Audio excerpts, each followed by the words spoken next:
আশ্রমে। হ্যাঁ, নিজের বাড়ির মধ্যেই এই ভণ্ডামির পসরা সাজিয়ে বসেছিল জগৎ সিং। আসলে জগৎ সিং এর ওই মন্ত্র পড়া জল কিংবা ভেষজ ওষুধপত্রের মধ্যে অধিকাংশ সময়তেই মেশানো থাকতো অ্যালোপ্যাথিক ওষুধপত্র। আর জগৎ সিংকে সেই অ্যালোপ্যাথিক ওষুধপত্রের সাপ্লাই দিত এলাকারই এক ফার্মাসিস্ট রেকিবউদ্দিন আহমেদ।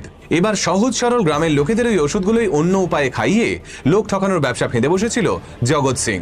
এই জগৎ সিং আর একটা কাজও করত, পরীক্ষার আগে এলাকার ছাত্রছাত্রীদের মন্ত্রপুত পেন দিত। সেই পেন দিয়ে পরীক্ষায় লিখলে নাকি ছাত্রছাত্রীদের রেজাল্ট ভালো হতো। এবার পড়াশোনা নিয়ে সিরিয়াস বিপ্লবী নিজের মাধ্যমিক পরীক্ষার আগে ফলাফল ভালো হওয়ার আশায় ছুটে গেছিল জগৎ সিং এর আশ্রমে। জগৎ সিং এর মন্ত্রপুত পেন দিয়ে সে সবকটা পরীক্ষাও দিয়েছিল। আর তারপর পড়াশোনায় বরাবর ভালো, বিপ্লবীর খুব স্বাভাবিকভাবে রেজাল্টটাও ভালোই হয়েছিল। কিন্তু বিপ্লবী মনে প্রাণে বিশ্বাস করে ফেলেছিল যা হয়েছে তা ওই মন্ত্রপুত পেনগুলোর মাধ্যমেই হয়েছে। একটা জিনিস খেয়াল করে দেখবেন, হিউম্যান সাইকোলজি অনুযায়ী আমরা যাকে যত বেশি শ্রদ্ধা করি, যাকে যত বেশি জীবনের গুরুত্বপূর্ণ